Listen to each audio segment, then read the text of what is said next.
जो अभी हमारी सरकार है उसमें लड़ाई करने का मुद्दा नहीं है, चाहे पाकिस्तान हो या चाइना हो। हम अगर आपको वो करना है, आपको नॉर्मल रिलेशंस करने पड़ेंगे चाइना के साथ, और आपको पाकिस्तान से बात करनी पड़ेगी। चाइना अब सुपर पावर बन गया है, उससे हम पर हमें अगर हिंदुस्तान और पाकिस्तान की लड़ाई होती है, एक तो जो हमारे लिमिटेड एसेट्स हैं, जैसे इंडियन एयरफोर्स के पास बहुत कम स्क्वाड्रन्स हैं, आज मैं बताना नहीं चाहूँगा कितनी है, बहुत कम हो गई हैं तो उसको 22 के आसपास कही जाती है उसको बांटना पड़ेगा जी, फिर 16 पे भी आ जाती हाँ, है। तो फिर उसको बांटना पड़ेगा ना, क्योंकि हमें कुछ चीन के लिए रखना है। तो आप कैसे लड़िएगा पाकिस्तान के साथ? भी दिक्कत ये है, पाकिस्तान को उधर सपोर्ट मिल रही है चीन से, आप अपनी जो आपके पास है उसको आप तकसीम कर रहे हैं, क्योंकि आपको चीन के लिए अच्छा। उसके आगे देखिएगा, चीन के पास बहुत ताकत है साइबर की, और सालों साल से वो आपके यहाँ साइबर अटैक कर रहा है। और चाइना के साथ नॉर्मल रिलेशंस करिए और पाकिस्तान से दोस्ती करिए, ये है फॉर्मूला। पाकिस्तान के साथ दोस्ती कैसे होगी? है ना कि वो हमें धोखा देता है पाकिस्तान। देखिए, पाकिस्तान धोखा नहीं देता, धोखा आपने अपने आप को दिया है, ये मैं बताना चाहूँगा। और ऑपरेशन सिंदूर में और एक्सपोज हो गया। ऑपरेशन सिंदूर में तो बहुत, ये मैं कहता हूँ ये एक बहुत गलत ऑपरेशन था मेरे हिसाब से, और मैंने इसको जिक्र किया है इस ऑपरेशन से पहले ही। ये नहीं कि मैं आज बोल रहा हूँ उसके बारे में, क्योंकि पाकिस्तान की इंटरनेशनल प्रोफाइल बढ़ गई, सबने देख लिया। अच्छा, दूसरी बात यह है कि अब चाइना खुलकर उसके पीछे खड़ा हो गया है, और चाइना आज कह रहा है कि अगर कभी कुछ हुआ तो हम उसके साथ खड़े हैं, और चाइना के पास बहुत ताकत है। ये लड़ाई में बहुत सारा काम होता है जो पॉलिटिकल लीडरशिप को करना पड़ता है, कंधा देना पड़ता है मिलिट्री लीडरशिप को अपना काम करने के लिए। तो अगर मिलिट्री लीडरशिप को ये बता दिया जाए कि साहब आप जो उचित समझे, तो वो क्या करेगा? ये इसकी वजह जिम्मेदारी से भागना माना जाए या चीन का डर माना जाए? चीन के मामले में हम देख रहे हैं प्रधानमंत्री कुछ भी बोलने से कतराते हैं, भागते हैं, चीन का नाम तक लेने से वो घबराते हैं या डरते हैं, जो भी कह लें आप। तो क्या वजह थी कि इस तरह का निर्देश दिया गया जनरल को? देखिए, 15 जून 2020 को गलवान हुआ, 17 जून 2020 को जयशंकर ने वांग ही से बात करी, उसमें लिखा हुआ है, ये बात करी कि आप जो है ये आपकी गलती है। 19 जून को प्रधानमंत्री ने ये कह दिया कि कोई आया ही नहीं है। तो इसका मतलब ये है कि सीधा कोई भी मतलब निकलेगा कि जो प्रधानमंत्री है या जो प्राइम मिनिस्टर है ऑफिस, उन्होंने अपने विदेश मंत्री, फॉरेन अफेयर्स मिनिस्टर को भी कॉन्फिडेंस में नहीं लिया, जबकि foreign minister is a very important person in the cabinet committee on security. उनको भी नहीं पता है, इसका मतलब लड़ाई नहीं करना चाहते हैं। और ये मैं क्यों कह रहा हूँ, उसके बहुत महीनों के बाद बयान आया जयशंकर का, किसी टेलीविज़न चैनल पे बैठे थे और कहते हैं मैं कैसे लड़ाई कर सकता हूँ, वो बहुत बड़ी इकॉनमी है, मैं छोटी इकॉनमी हूँ। भाई, इकॉनमी से कुछ नहीं होता है। पाकिस्तान हमसे जंग लड़ता है, उसकी कितनी छोटी इकॉनमी है। अफ़गानिस्तान है, वो क्या है in terms of military power? Political will होनी चाहिए लड़ाई की। अफ़गानिस्तान में 2 सुपर पावर्स, एक तो सोवियत यूनियन और एक अमेरिका को लताड़ दिया उन्होंने। तो ये चीज़, ये इकॉनमी की बात नहीं होती, ये आपकी सॉवरेनिटी, आपकी सरहद की बात है। मैं इससे बिल्कुल सहमत नहीं हूँ जो जयशंकर ने कहा ये इकॉनमी है, नहीं। आप लड़ेंगे अपने देश के लिए, अपनी ज़मीन के लिए। आप साहब ये कैसे कह सकते हैं कि कोई आया नहीं है? अगर कोई आया नहीं है तो अभी बातचीत किस बात पे हो रही है? बिल्कुल, लेकिन ये विल पावर हम देखते हैं कि पाकिस्तान के खिलाफ ज़बरदस्त दिखलाई पड़ती है। सर्जिकल स्ट्राइक करनी हो, ऑपरेशन सिंदूर, तुरंत हमने अटैक कर दिया। तो नहीं, क्या मैं आपको ये यहाँ पे दोनों नहीं, नहीं, नहीं, नहीं, मैं आपको यहाँ थोड़ा-सा करेक्ट करना चाहूँगा। देखिए, जो मैंने समझा है, क्योंकि मैंने बहुत ध्यान से इस चीज़ों को मैं फ़ॉलो करता हूँ, जो अभी हमारी सरकार है, उसमें लड़ाई करने का मुद्दा नहीं है, चाहे पाकिस्तान हो या चाइना हो। हम एक नैरेटिव क्रिएट करते हैं कि हम लड़ते हैं, हम लड़ सकते हैं। जैसे कि आपने मिसाल दिया बालाकोट का, लीजिए आप। बालाकोट में क्या हुआ? बालाकोट में हमारी जो इंडियन एयरफोर्स थी, वो रात के टाइम एरिया में जहाँ रडार नहीं था, जहाँ वो तैयार नहीं थे, क्योंकि कभी पहले एयरफोर्स यूज़ ही नहीं हुई थी इंडिया पाकिस्तान के बीच में, वहाँ जाके हमने अपना फेंक दिया, बालाकोट के अंदर मिसाइल फेंक दी। अगले दिन वो दिन दहाड़े आए, दिन दहाड़े आए और हम तैयार नहीं थे। क्यों मैं ये कह रहा हूँ हम तैयार नहीं थे? क्योंकि हमने अपनी मिसाइल से अपने हेलीकॉप्टर को गिरा दिया कंफ्यूजन में। हमारे मरे थे ना, हमारा हेलीकॉप्टर गिर गया। अच्छा, अभी रिसेंटली जो उस समय एयर चीफ होते थे धनुआ, वो एक किसी चैनल पे बता रहे हैं कि हमारे पास तो ब्लास्ट पेन ही नहीं थे। ब्लास्ट पेन का मतलब होता है कि आपका जो बड़ा एयरक्राफ्ट है जैसे सुकोई 30, तो उसको रखने के लिए आपको अंदर सिक्योर करने के लिए वो बनाए जाते हैं। वो हमारे पास है ही नहीं, तो हमारा MiG-21 वहाँ थे, उसको लगा दिया। अच्छा, मेन बात क्या है, जब उन्होंने अपना ऑपरेशन किया जिसका नाम था ऑपरेशन स्विफ्ट रिटॉर्ट, उस समय इंडियन एयरफोर्स ने पब्लिकली ये कहा कि हाँ जो इन्होंने किया है वो लड़ाई है, पर हमने कुछ नहीं किया। दूसरी बात, सिंदूर में आइए। सिंदूर में ये था कि हमें उनकी टेररिस्ट इंफ्रास्ट्रक्चर पे अटैक करना है। देखिए साहब, ये हमारा इतिहास हिंदुस्तान और पाकिस्तान का बताता है, अगर आप वहाँ मिसाइल फेंकेंगे वो चुप थोड़ा बैठेगा। पर हमने क्या किया, आधे घंटे के अंदर अंदर ही हमने उनसे कहा कि हम सीज फायर के लिए तैयार हैं। राजनाथ सिंह का बयान है पार्लियामेंट में। तो ये आप जो कह रहे हैं, बल्कि बताकर हमने हमले किए, नहीं, ये भी कहा गया कि हमने उनको इन्फॉर्म कर दिया था। नहीं, वो उस पर शक है। उस बात पर कहने का मतलब ये है, उनको पता था। उनको इसलिए पता था क्योंकि चीन उनकी मदद कर रहा था, पूरी बैटलफील्ड की उनके पास विजिबिलिटी थी, तो उनको पता था हमारे हवाई जहाज क्या है, उनको पता था। वो सिर्फ इंतज़ार कर रहे थे कि आप मिसाइल फेंकिए और हम उसका जवाब देते हैं। और हमारा नुकसान हुआ है उस रात के, काफ़ी हुआ है, अब उसके बारे में बात ही नहीं करना चाहते हैं। तो मैं आपसे ये कहना चाहता हूँ, ये पाकिस्तान और चाइना की बात नहीं है। ये बात ये है कि एक नैरेटिव क्रिएट करा जा रहा हुआ है अभी तक कि हम लड़ाई तो करना ही नहीं चाहते, पर हम दिखाना चाहते हैं कि हम जो हैं बहुत बहादुर हैं। और पहली बार देखिए ये हुआ है इंडिपेंडेंस के बाद, ये पहले कभी नहीं हुआ कि दोनों सरहद के ऊपर हमारी लड़ाई हो रखी है।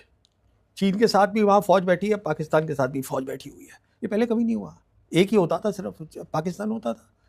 तो ये मेरे ख्याल में तो ये बात नहीं कि हम पाकिस्तान से लड़ लेंगे, वहाँ भी नहीं लड़ना हमको।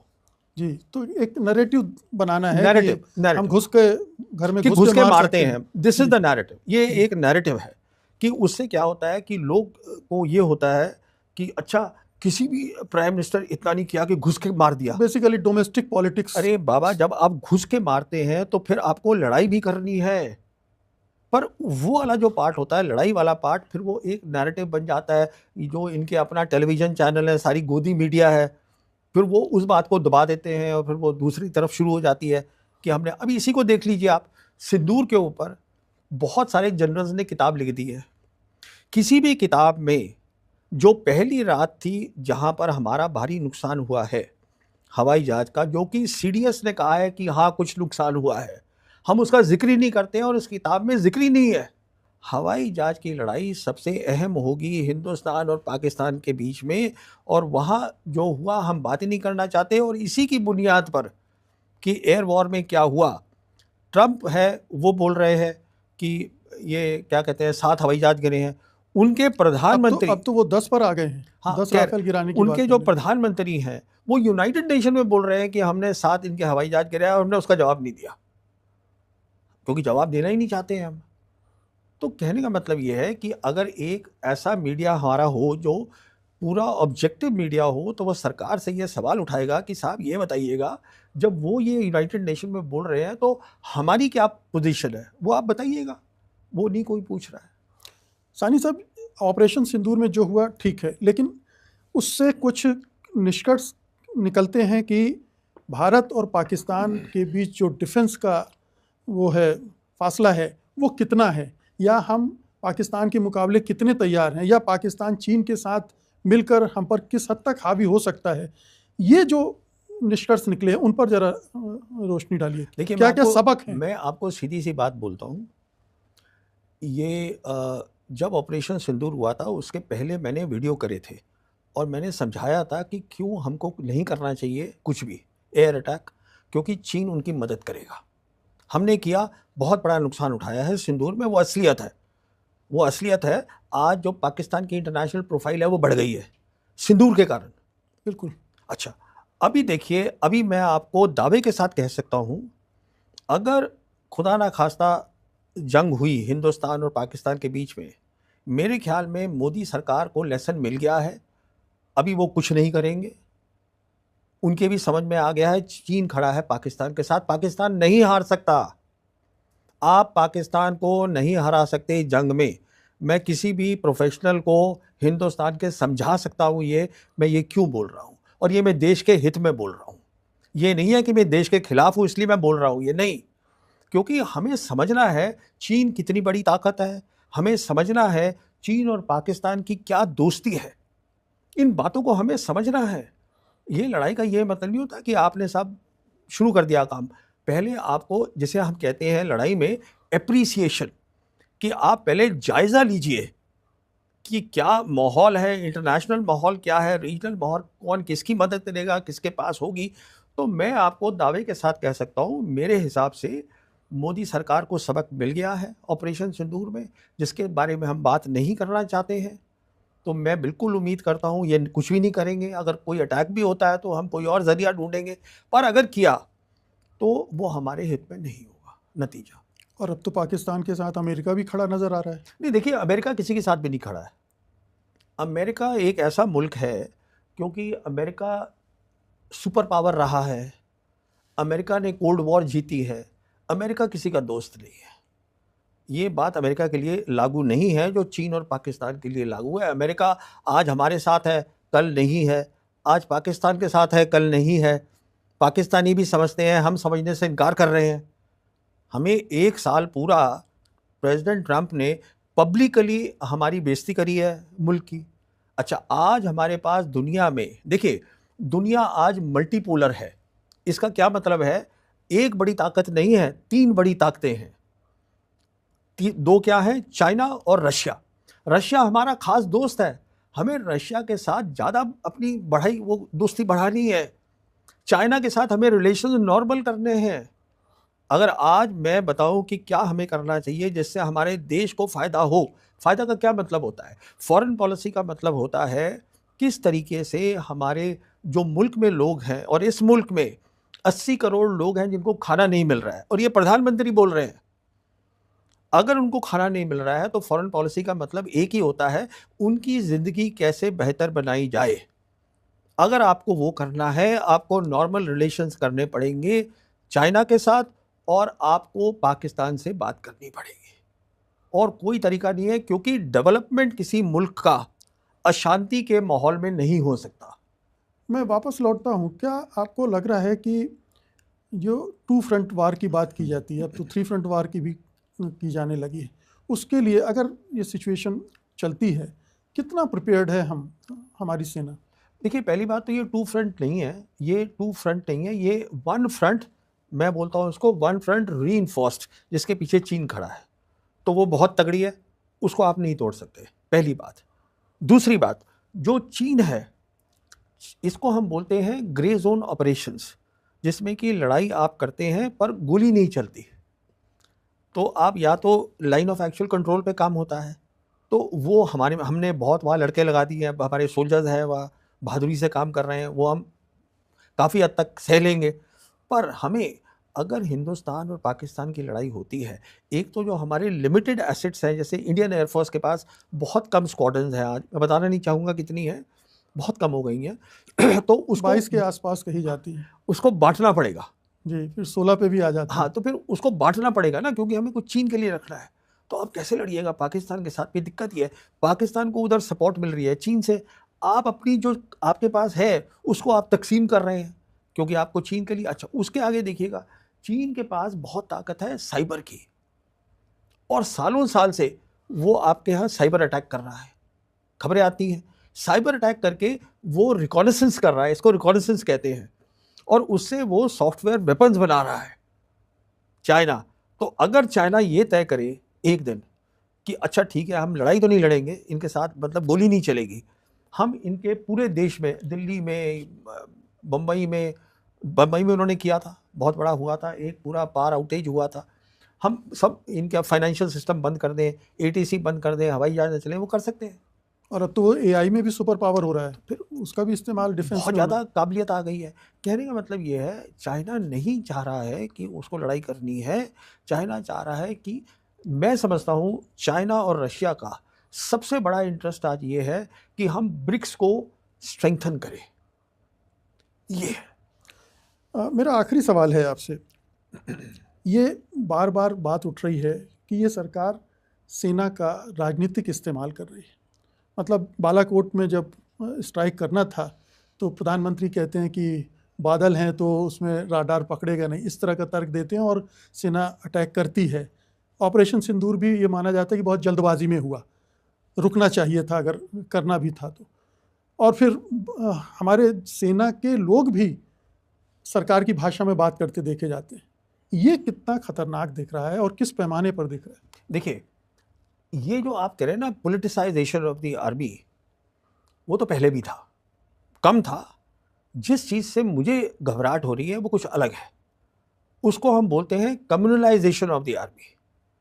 कि हम देख रहे हैं कि हमारा आर्मी चीफ, हमारा सीडीएस वर्दी के अंदर किसी बाबा को मिल रहे हैं, हिंदू उसको मिल रहे हैं। ये ठीक नहीं है, क्योंकि हमारी फ़ौज जो है उसमें मुसलमान भी है, सरदार भी है, सेक्युलर फ़ौज है।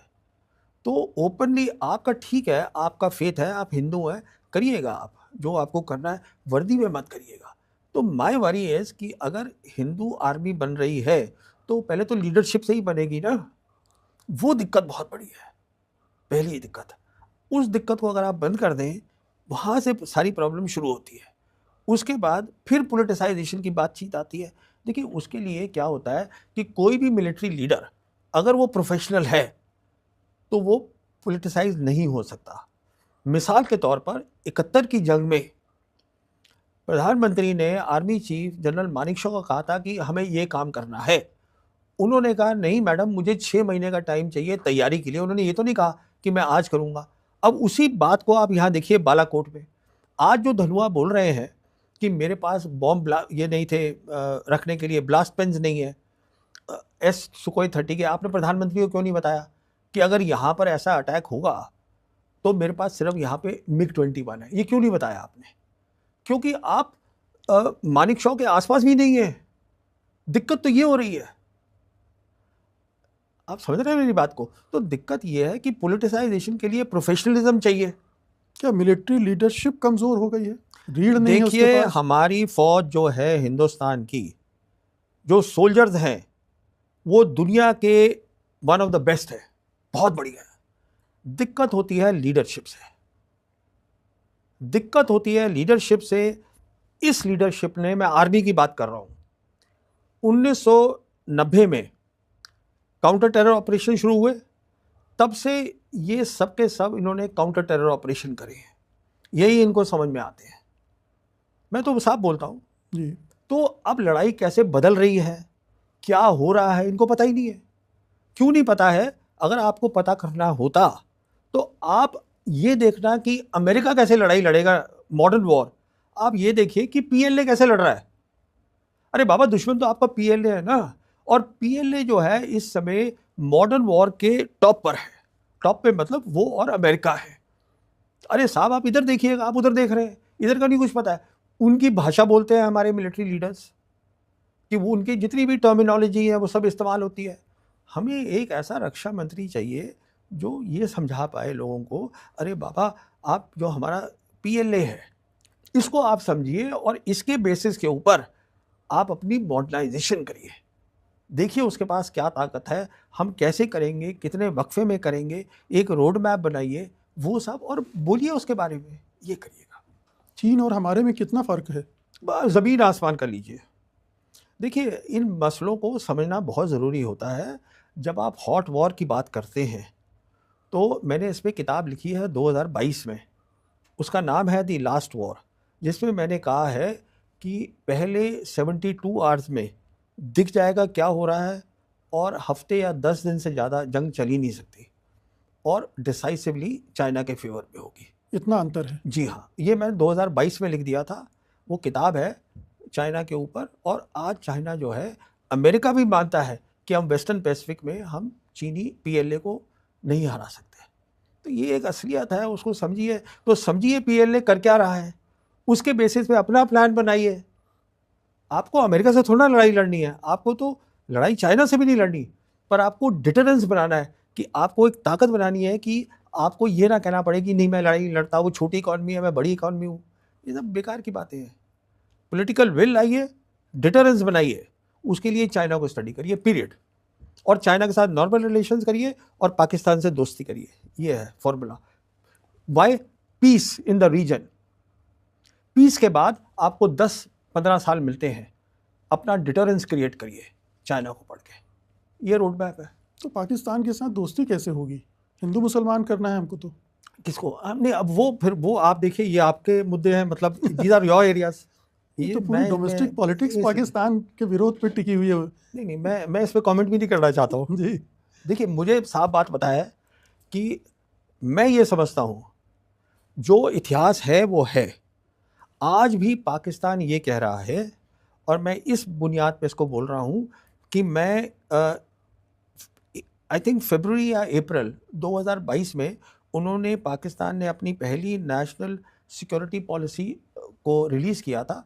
मुझे बुलाया गया था, वहाँ मुझे मौका मिला था जनरल बाजवा से बात करने का, और जनरल बाजवा ने मुझे यही बात कही थी, और वही उनकी आगे आसिम मुनीर भी फॉलो कर रहे हैं कि कश्मीर का मुद्दा है, पर जो कश्मीर का मुद्दा है ये नहीं है कि वो कह रहे हैं कि कल इसका फैसला चाहिए। अब मुद्दा तो है। अब मुद्दा क्यों है? क्योंकि हम कह रहे हैं अब वो हमारा हिस्सा बन गया, अच्छी बात है। सवाल ये है कि फिजिकली वो बैठे हैं उस पर, वो पाकिस्तान ऑक्यूपाइड कश्मीर में बैठे हैं, चीन भी बैठा है, तो फिर आप कैसे? और वो इंटरनेशनल यूएन के अंदर इशू है, अभी भी, आज भी है। ये थोड़ा होता है आपके कहने से यूएन से वो साफ हो गया। So there is a issue आपको, और हमने पहले भी बात करी। अब ये कहना कि वो हमें धोखा देता है पाकिस्तान, देखिए पाकिस्तान धोखा नहीं देता, धोखा आपने अपने आप को दिया है, ये मैं बताना चाहूँगा। कैसे धोखा अपने आप को दिया है? 1991 से लेकर और आज तक, आज तो खैर वो वक्त चला गया क्योंकि अब चीन उनके साथ जुड़ गया है, पर आपके पास मौका था, आप एक डिटरेंस, मतलब एक लड़ाई लड़ने की ताकत रखते, बनाते, आपने नहीं बनाई। आप सिर्फ काउंटर टेरर ऑपरेशन करते रहे। देखिए, ये अप्रैल 2020 में चाइनीज़ आके बैठ गए हमारे एरिया पे, ईस्ट लद्दाख में। क्या हम उनको हटा पाए? नहीं। क्या हम उनको धक्के से फेंक पाए? नहीं, क्योंकि उनके पास डिटरेंस है, हमें पता है उनके पास काबिलियत है। अगर आपने इस डेकेड्स में सालों साल ये काबिलियत बनाई होती पाकिस्तान के खिलाफ, तो पाकिस्तान सोचता कि क्या मैं प्रॉक्सी वॉर करूं या नहीं करूं। वो इसलिए प्रॉक्सी वॉर कर रहा है क्योंकि वो बातचीत करना चाहता है, और आप मिलिटरली उसको, ये एक मिलिट्री इशू है प्रॉक्सी वॉर, इसको आपने पॉलिटिकल इशू बना दिया है। ये लास्ट बात बताना चाहूँगा कि 1990 में 91 में जब ये मसला शुरू हुआ था तो बहुत सारी फौज हमने जम्मू कश्मीर भेजी थी। आर्मी चीफ रॉड्रिक्स थे, जनरल रॉड्रिक्स। तो उस समय क्या हुआ था, उनके आर्मी चीफ थे जनरल नवाज जंजुआ, आसिफ नवाज जंजुआ। वो घबरा गए थे, वो घबरा गए कि इन्होंने इतनी फौज भेज दी है। उन्होंने अमेरिका को अप्रोच किया था कि ये इंडिया हम पे अटैक कर देगा। उस समय डिफेंस मिनिस्टर शरद पवार होते थे। तो उस समय फिर ये फैसला हुआ था कि आर्मी चीफ चिट्ठी लिखेंगे आसिफ, उनके आर्मी चीफ को, कि साहब आप आके देखिएगा, हम ऐसा कुछ नहीं कर रहे हैं, हम लड़ाई के, हमने कोई डिफेंसेस वगैरह अपने तय नहीं किए हैं। कहने का मतलब ये है कि 1991 में उनको ये लगा कि आप हमला करेंगे। अब वो बेखबर ये करते रहते हैं प्रॉक्सी वॉर, क्योंकि उनको पता चल गया है आपने इतने सालों साल अपनी ताकत ही नहीं बनाई, आप यही करते रहेंगे अपना अंदर बैठे हुए। और ऑपरेशन सिंदूर में और एक्सपोज हो गया। ऑपरेशन सिंदूर में तो बहुत, ये मैं कहता हूँ ये एक बहुत गलत ऑपरेशन था मेरे हिसाब से, और मैंने इसको जिक्र किया है इस ऑपरेशन से पहले ही। ये नहीं कि मैं आज बोल रहा हूँ उसके बारे में, क्योंकि पाकिस्तान की इंटरनेशनल प्रोफाइल बढ़ गई, सबने देख लिया। अच्छा, दूसरी बात यह है कि अब चाइना खुलकर उसके पीछे खड़ा हो गया है, और चाइना आज कह रहा है कि अगर कभी कुछ हुआ तो हम उसके साथ खड़े हैं, और चाइना के पास बहुत ताकत है। दोस्तों, आज एक अहम हकीकत सामने आई है। खुद परवीन सुहानी साहब ने कहा है कि हमारी सरकार पाकिस्तान के साथ लड़ाई के काबिल नहीं है, चाहे हालात कैसे भी हों। यह जाहिर करता है कि लड़ाई से ज़्यादा बातचीत और तलकात कायम करना ज़रूरी है। परवीन सुहानी ने वाज़ेह किया कि पाकिस्तान धोखा नहीं देता, बल्कि भारत ने खुद अपनी पॉलिसियों में गलतियां की हैं। चीन भी खुलकर पाकिस्तान के साथ है और ये भारत के लिए बहुत बड़ा चैलेंज है। हमें यह समझना होगा कि दोस्ती और ताल्लुकात मजबूत करने से ही अमन कायम रह सकता है। आज़ाद दोस्तों, हकीकत यही है कि लड़ाई मुमकिन नहीं, बल्कि पाकिस्तान के साथ बातचीत और ताल्लुकात मजबूत करना ही बेहतरीन रास्ता है। अगर आप भी इससे इत्तेफाक करते हैं तो वीडियो को ज़्यादा से ज़्यादा शेयर करें, लाइक करें और कमेंट्स में बताएं कि पाकिस्तान हमेशा सच और ईमानदारी के साथ खड़ा है। पाकिस्तान जिंदाबाद।